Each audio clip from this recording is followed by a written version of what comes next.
Well, hello, happy campers.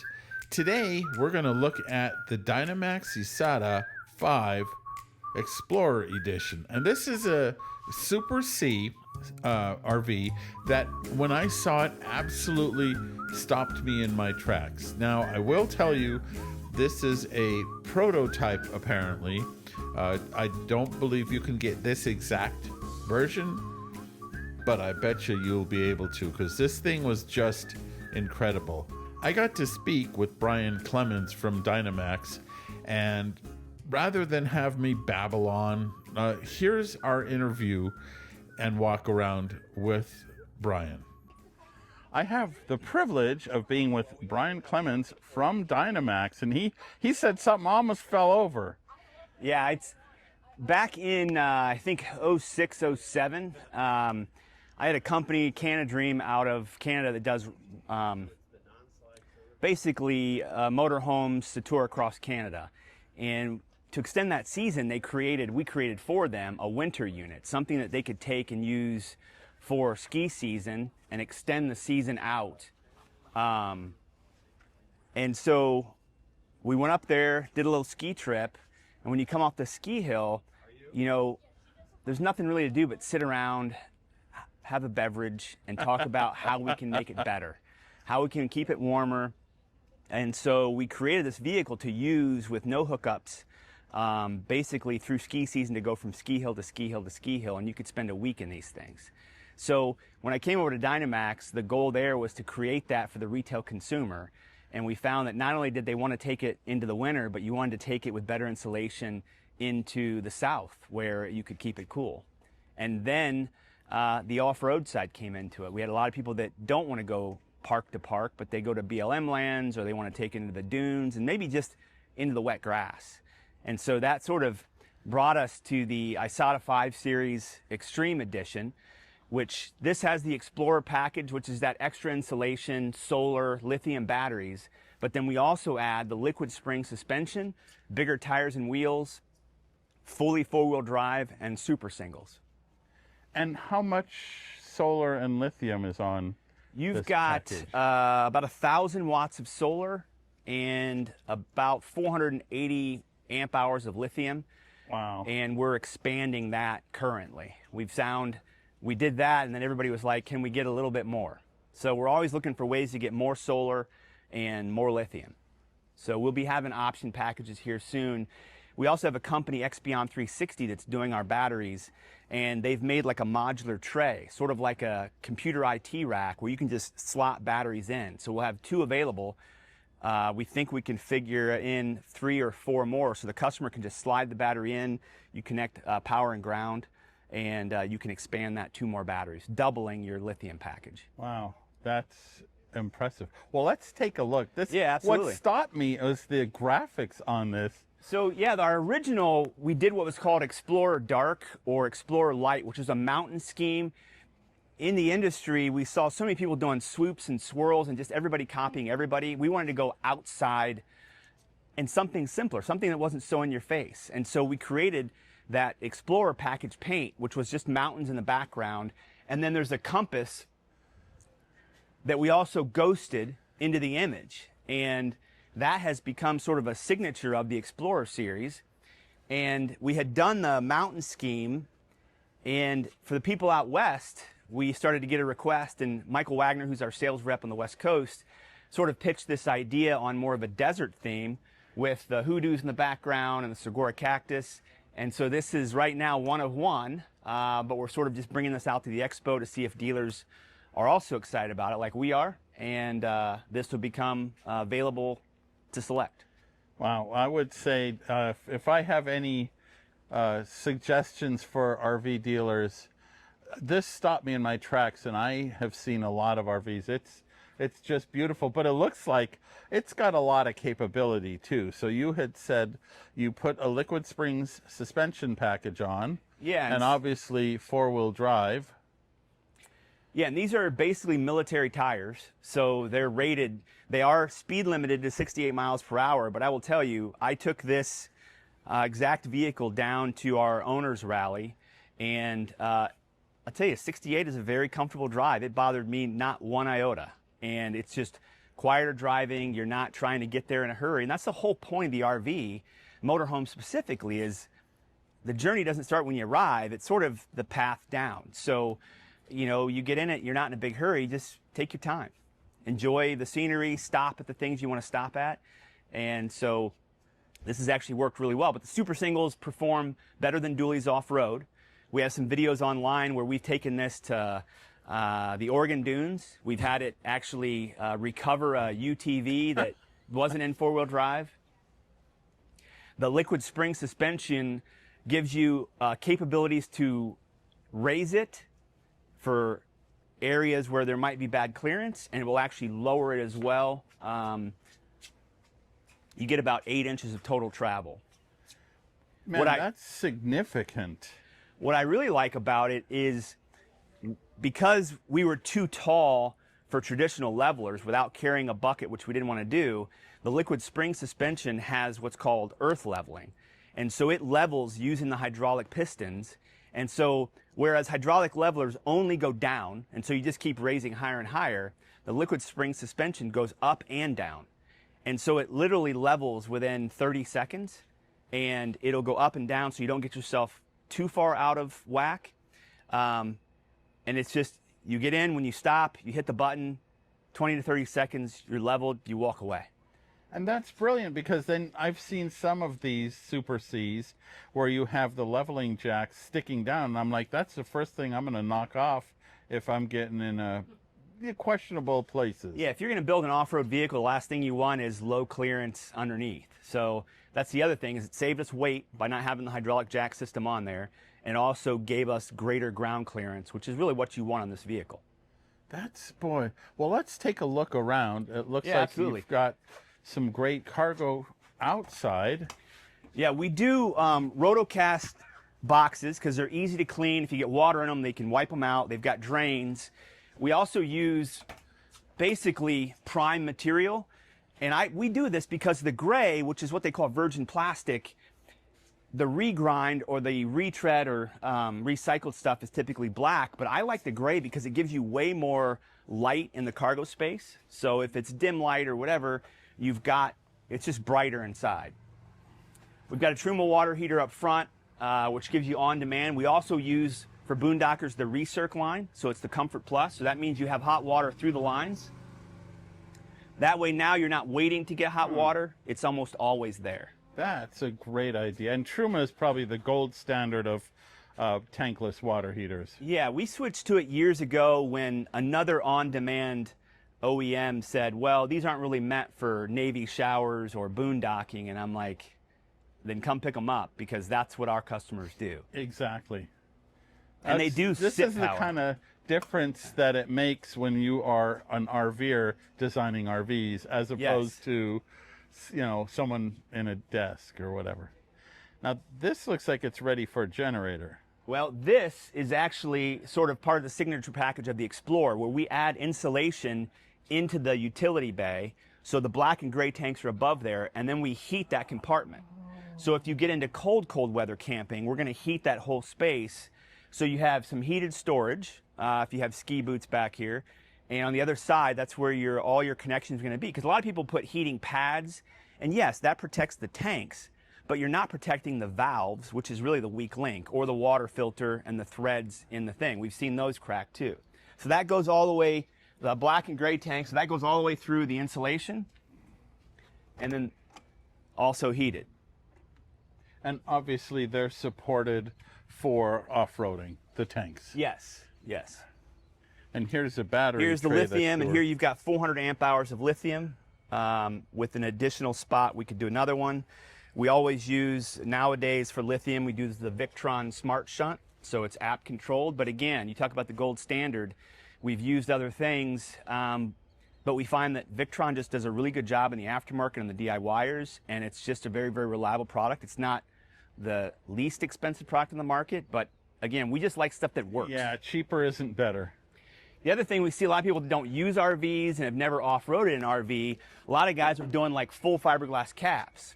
The problem is, if you damage that fiberglass cap, you're trying to ship a 10-foot by 8-foot wide fiberglass piece across the country in a crate, and they never land right. So we went to a powder-coated rear bumper, so that if you do have an issue, you can literally unbolt it and then bolt a new one back on. You don't have to worry about painting and things like that. And that came from, again, experience taking them off-road. You run into a rock or something like that, and that becomes a very expensive rock. LP in the back, power cord. Here's that other side we talked about that's got the extra insulation. That's basically your utility area. And then we also have a 12-volt auxiliary heater in there as well. Oh. One of the things we found with RVers is they love free heat. And so when you're plugged in and you want to use the heat pumps, well, then you're not running the fan-forced furnace air into the utility bay. So we added this auxiliary one so that you could run that off electric when you're plugged in. Also, if it gets really cold, the outside obviously will cool quicker than the inside, so that works there too as a booster. And you're using the Lippert thin, what are they, thin rack? These, yeah, we're using, we were the first OEM to use the Lippert Slim Rack Plus. Slim Rack Plus, right. The Plus is their second version, or the second generation, which has a little more, we think, robust motors, and it's a simpler wiring system. It's heavier gauge wires. Instead of a 5 thin wire, there's 3 heavy gauge wires. And it's just much quieter, and we've had far more success. It's just a simpler system. They took some complexity, which was supposed to be smart. Sometimes when it's smart, you know how electronics go. Yeah, exactly. There's an 8K generator underneath. We've all seen those. Then you'll have another storage bay, and then our electrical up here, where you've got disconnects for solar, your main disconnect, and then we've got a surge guard transfer switch, so that if you do have a lightning strike or some electrical issues or bad power, that sort of protects all the electronics inside the vehicle. Man, nice. And we went to the dual pane European acrylic windows for a couple reasons. Again, one, they're lighter, so when you're, even though this is a big chassis, we like to give you as much carrying capacity as we can, and we love these windows because they open to 90 degrees. So if you are up in the mountains somewhere and you don't need the cooling, you can open these all the way up, open them up completely, and have just the air blowing straight through. And they're also, I believe these are easier to maintain, right, because of the way they're sealed to the coach? I don't know that we've found any difference between them from that standpoint. We just feel like they perform a little bit better, and what I like the most is you eliminate the roller shades. The roller shades bouncing around or the springs breaking. Like, these are the European built-in shades, so you get a day-night shade built in, or you can open them completely for the best view. Yeah. So you have no screens to look through. You're just looking straight through the glass or literally straight out into open air. Yeah. Using a Ram 5500, which means under there is a Cummins turbo diesel. Yep, they've been a good supplier for us. It's very, again, from a power standpoint, going through the mountains, it's like driving an SUV. You just got to remember they don't always stop like an SUV. So, as my wife with her brake on the passenger side has told me many a time. Well, here's the funny thing. If you happen to own a Ram pickup truck, just a regular pickup, and then you're driving this, it can be, you know, you're like, oh, this is my Ram pickup. You don't want to forget that there's that whole upper section, especially if you happen to pull into the neighbor's apartment building. Not that I know anything about that. Yeah. Nice.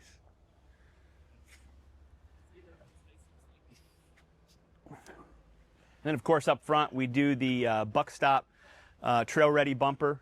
Just a heavier duty bumper, so you don't have to worry about running into rocks, or it is winch capable. There's a slot here inside, so you can just drop the winch right in there if you want a recovery winch. Everything's already pre-set up for it. Very cool. And then some additional off-road lighting that's controllable from inside. It has a nice stance to it, too. It's definitely a eye catcher. When I drove it down to Alabama for the rally, I think it was Alabama, but every gas station you stop at, cameras come out. Yeah. Every time. Oh, it's beautifully done. I'm gonna go inside. Yeah, let's head inside. Another quick thing we do that just is us paying attention. I was at a rally, and Aaron Hall, who sort of organizes our East Coast rally, he had C-deck step treads that had replaced the grip tape. And I had sat on the step as we were sitting around sort of his campsite, and I'm like, what is this? We didn't do this. He goes, yeah. He goes, my wife likes to come in and out barefoot.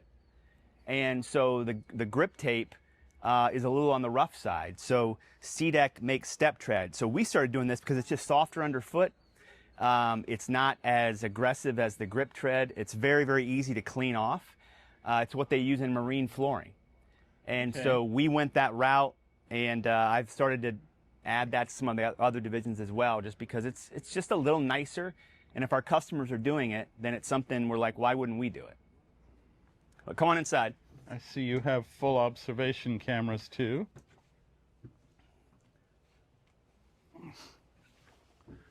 Yeah, one of the things we do different, and again, when I'm driving and I turn the turn signal on and waiting for a camera, I never liked that.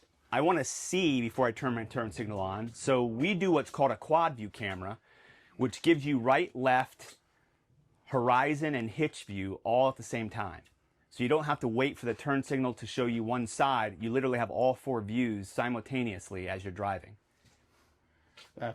Oh yeah, and then you have that giant display in there. Yeah, so this is now the Bighorn package on the Ram 5500, which is new for our 2026 model.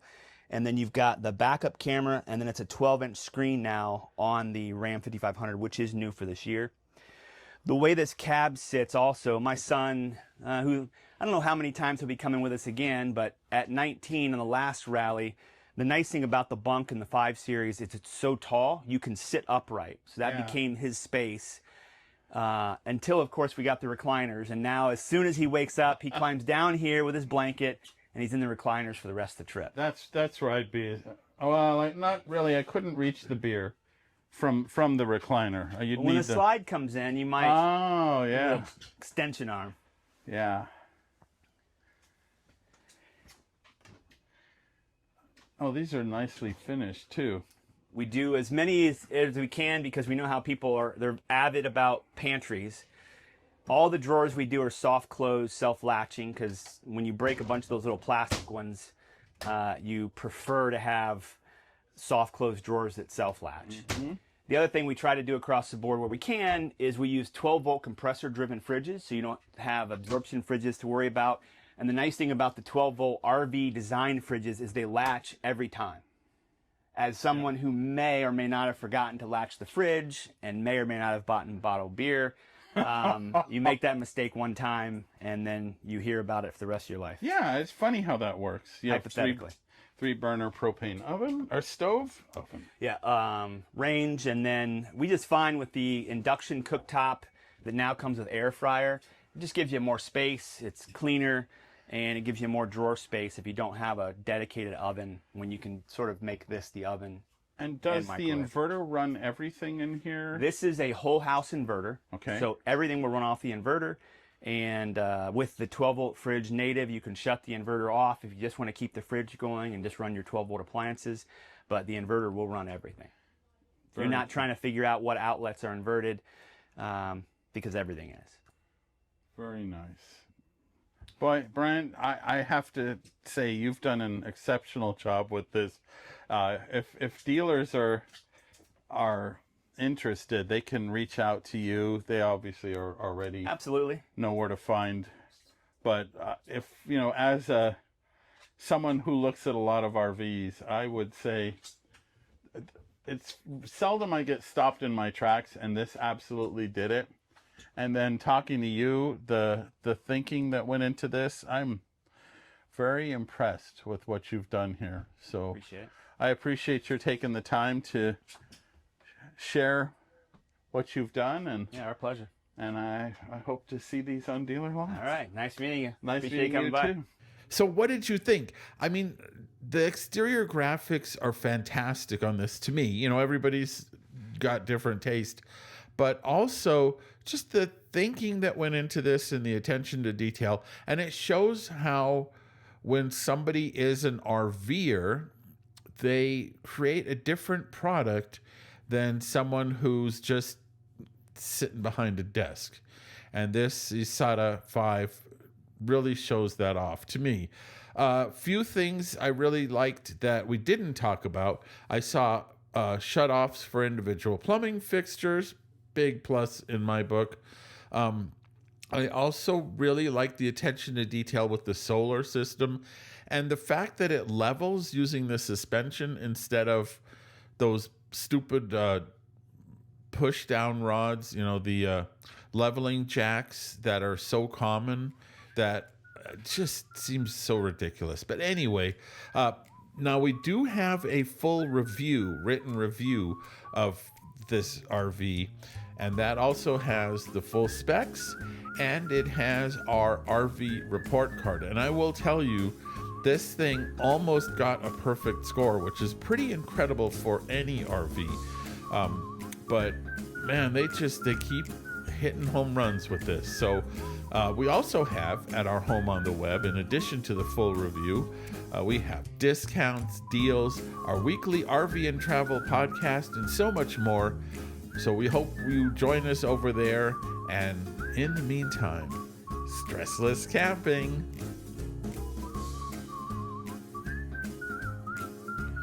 Okay, well, I had to have a little bit of silly fun with this thing. And I had some fun with the recliners. Burrito. Oh my goodness. Ew. Now you have to buy this trailer. Well, I guess I bought it now.